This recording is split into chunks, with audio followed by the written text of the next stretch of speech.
the way back from Lewis's funeral, my mom told me to start packing.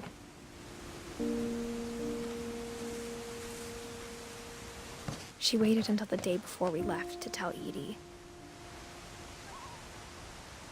I'm not sure if she wanted to make it easier or harder.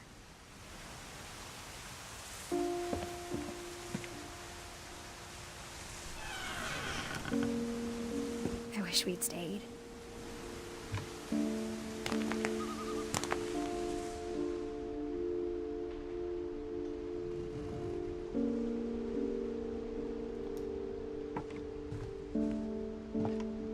My mom ended up leaving everything behind.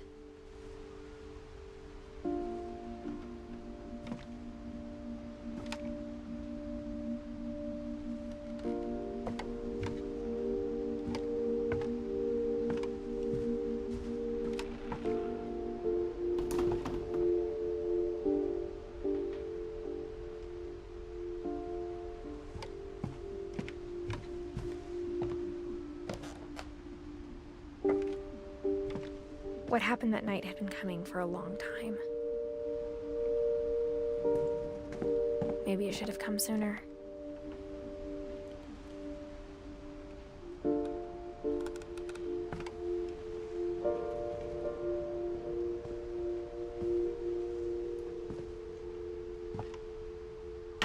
But it had to end one way or another. All that's left now is to tell you about that last night.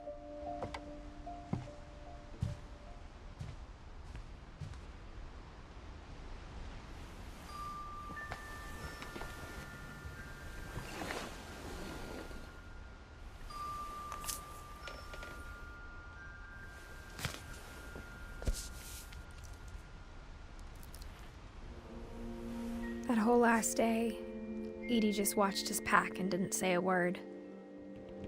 Until supper, when she raised her glass and said, "To our final night together, and all our final nights apart." Grandma, you know what I said about alcohol.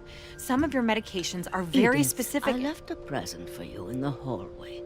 Why don't you go open it? The grown-ups have to argue now. I'm sorry, you're right. We're all leaving tomorrow. Let's just enjoy our last... I'm not leaving. Edith, you're excused.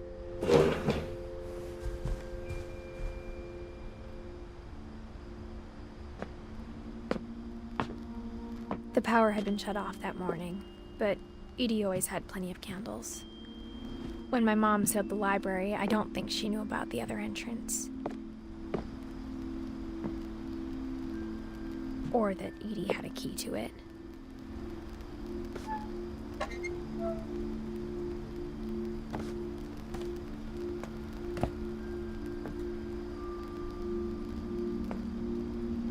That thing you're afraid of isn't going to end when you leave the house. Edith has a right to know these stories. My children are dead because of your stories!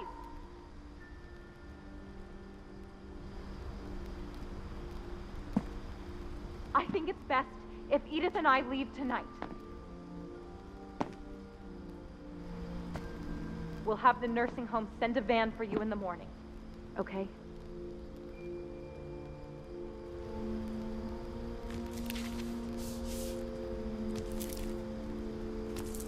Dear Edith, there's so many stories I wish I could tell you, but there's only time for one. This is about what happened on the night you were born. That night, the tide went way, way out. It was the first and last time I ever saw the old house aground. There'd been an earthquake out in the middle of the ocean. They called it the lowest tide in 1,000 years. God, it smelled awful. You know, I've seen that house every day of my life.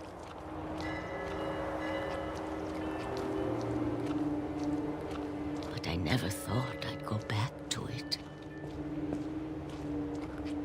When the fog rolled in, I lost my way.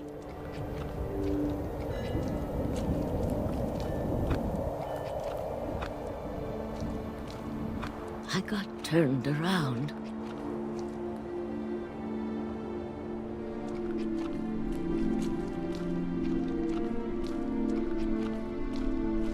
I started seeing things.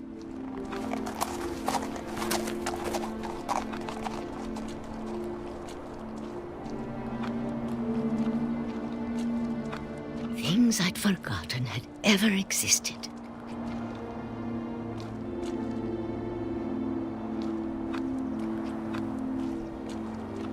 But when I saw them, they felt like old friends.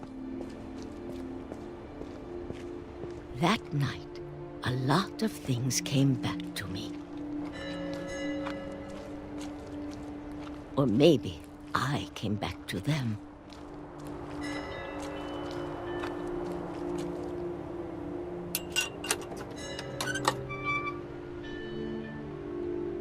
Things I can't explain, but that I need you to try and... Edith, what are you doing in here?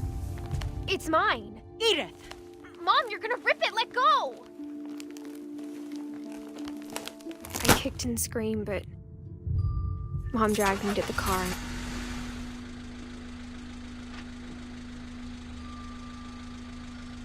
I never saw Great-Grandma Edie again. The next morning, the van came to pick her up, but she was already gone. After that, we moved around a lot.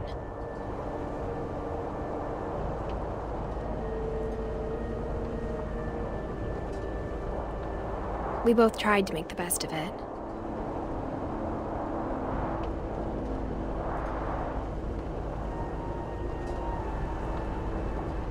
A few years went by.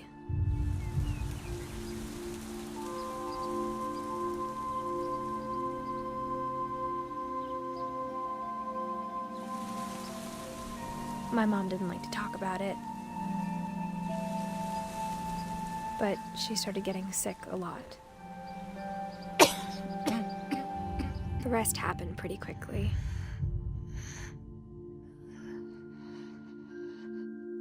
She got better for a while,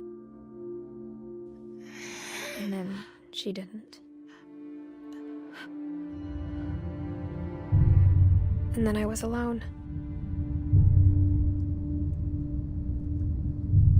The last Finch left alive.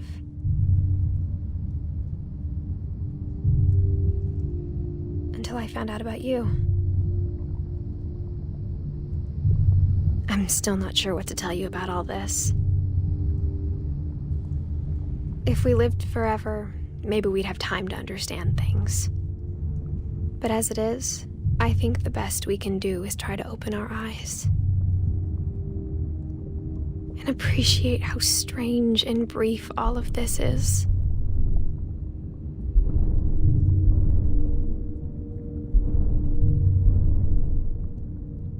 This journal was supposed to be for you. But now I hope you'll never see it. I just want to meet you. And tell you all these stories myself. But I guess if you're reading this now, things didn't work out that way.